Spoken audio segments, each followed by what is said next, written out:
Hi, Susie here. Happy National Preparedness Month. This video is to hopefully help my sisters. We're all jumping on this prepared wagon, and I've done tons of research, and I'm hoping that some of the things that I'm doing or that I've learned might be helpful to her or any of y'all as well. If y'all have any tips that I haven't covered, post them down below, and I'll make sure to add that to my list of things. This might be a couple parts long because preparedness is something that's such a broad area and a lot to cover. Let me start with this folder here. This is my folder if there is a disaster or some kind of reason why we need to leave. My family's informed to grab this folder. This folder contains a lot of information, a lot of printouts. It's not complete. I don't have my emergency information in this yet.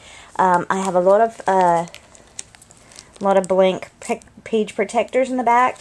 These are going to be added with birth certificates, social security cards, insurance information, things like that would be essential for us to have if we had to leave. Excuse me. This right here is a seminar printout from Wendy DeWitt. Her website is Everything Under the Sun, and I'll post a link below. She has a system of preparing, and I really liked her system.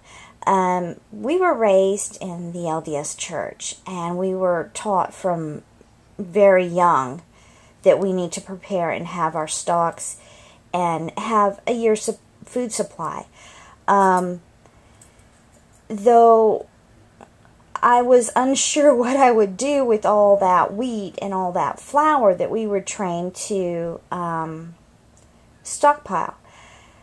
So this woman's perspective really turned around and makes a lot more sense to me. She has a system where you would take, you don't have to do it on index cards, but in her system you take index cards and you print out everything that your family would normally eat for breakfast, everything your family would normally eat for lunch, and everything they would eat for dinner, and some snacks. Well, she doesn't mention lunch or snacks, but I did. Because she's solar cooking mainly, she wouldn't have enough time in the sun to be able to cook 3 meals, unless she had more than one son oven. But here's how the system works. Say you jot down 7 breakfasts, one that you would like to have each day of the week. I have here oatmeal. With oatmeal, under oatmeal, you would jot down your ingredients. This here single serving, this is to feed my family. My family would eat 2 cups of oats in the morning as I make my oatmeal. So, in her system, you would have a separate chart, which would look something like this. Your ingredient, here she has rice, you would put oatmeal. What meals it's for, so you would have, breakfast oatmeal, oat bread, or whatever you are going to use it in, you would have it here, and how much you would use. So then you could calculate how much you would need. Hers has what she has and where she has it hidden, and how much you need to buy. She recommends filling this out and taking it with you whenever you go shopping so that you know how much you need to buy. She actually breaks it down into number 10 cans. So that helps out. And in the seminar also, she calculates, converts it to how many cups are in each number 10 can for flour and sugar and rice and all that kind of stuff. Well, okay, back to this. So my family eats 2 cups of oats for breakfast. If we're going to have that once a week, I would need 2 cups times 7. Times 52. There's 52 weeks in the year. I actually did this a little different because we're still new to getting prepared. And I broke down my items differently. Sorry for my sloppy handwriting and my cut on my finger. We have bacon here. I have it written down as a 3-month, 6-month, and a 1-year supply. So I know how much I need for that. But you can multiply it out times the year. I had 10 breakfasts, I think, and I multiplied it times 37 instead of 52. So whatever you, here's my bacon and eggs. I have eggs on order. I had ordered one number 10 can of the powdered whole eggs, and I'm going to be using that number 10 can as my trial. All of my recipes I'm going to test out with that so that I can make sure that it's still going to be something my family would eat. You want to have things that your family eats in stock. That way you're not stocking 50 pounds of wheat and your family doesn't eat bread every day. So you wouldn't need that much. One thing I found really helpful in hers, she actually, there's so much information here. Tomato powder, how much to mix it to make tomato sauce, tomato juice, tomato paste. This right here I thought was really neat. Not sure if I could get this in. No, probably not. Anyways, she breaks this down, 365 loaves of bread. If you're going to make one loaf of bread per day, how much wheat you would need, or how much flour, because 2 cups of wheat equals 3 cups of flour. She has that divided out to how many number 10 cans you would need. So she has every bit of this calculated out as to how much you would need for the full year. And you could do that with whatever, if you make a loaf once a week, or, we plan on having a lot of sandwiches. So we eat sandwiches a lot. Well, the kids too. My diet doesn't allow carbs right now. But it also has some really, this is the main reason I printed it out, has some really good recipes. And these recipes are just from what she has stored, stock. Rice-a-roni, macaroni, cheese, goulash, chicken and rice. Just tons of recipes that she has from her personal experience. Chocolate cake.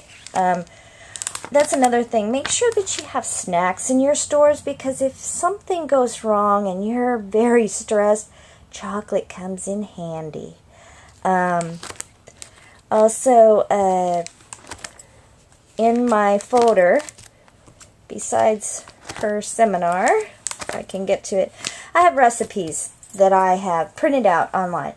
It's nice that we could get online and find most every recipe that we want, but it's important to have recipes that we're going to use and that are usable from our storage. So, flour tortillas. We like tortillas, burritos, breakfast burritos, those kind of things. This site I found very helpful. It's called Mennonite Girls Can Cook. This site has a lot of things that we can adjust to food storage items.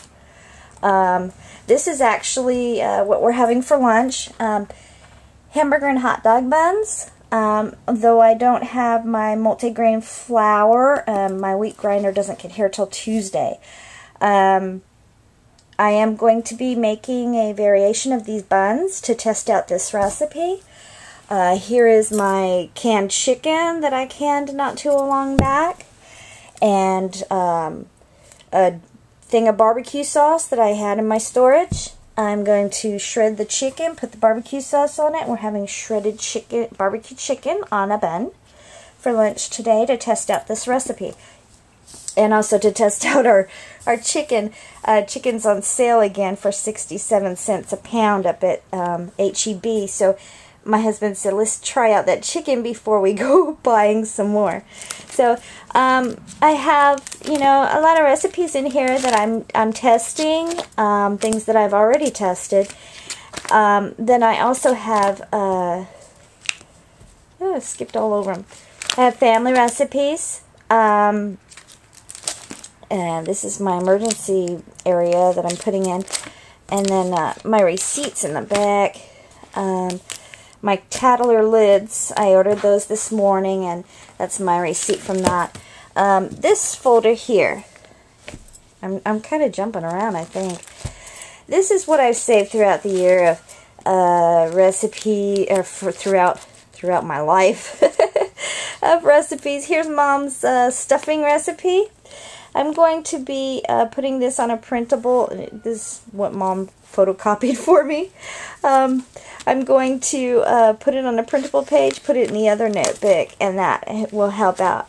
My daddy's cold bread pudding, I've got that in here, and I'm going to do that as well. I also have Aunt Mary's tamale pie recipe, which I'm going to be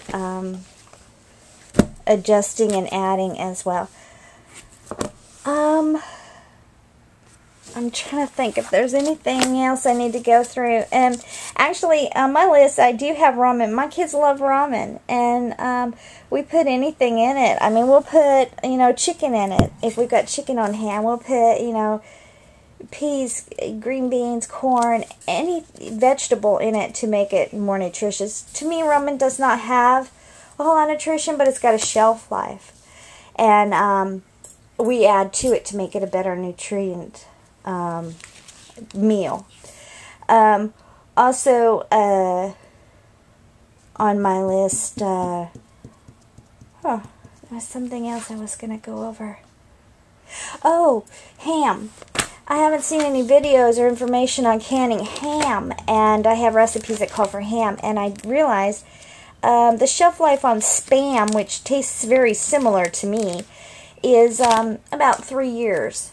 And so that's something that I'm going to probably look into, seeing if I could adjust my menus to include that and see if my family will like it as well. Here's another recipe that I'll probably be doing this week. This is on the Mennonite Girls Can Cook site. These are Pop-Tarts, and they're like a pastry Pop-Tart, and they look delicious. So we're going to give a shot on that. I'm going to use my homemade jam on the inside. Probably strawberry, since we still have a couple jars of that I want to use up. And see how that goes. And I'll let you guys know. I do have another list that I'm going to go through, but I will do it on another video. I hope y'all are well, and I hope you enjoyed the video. And thanks for watching.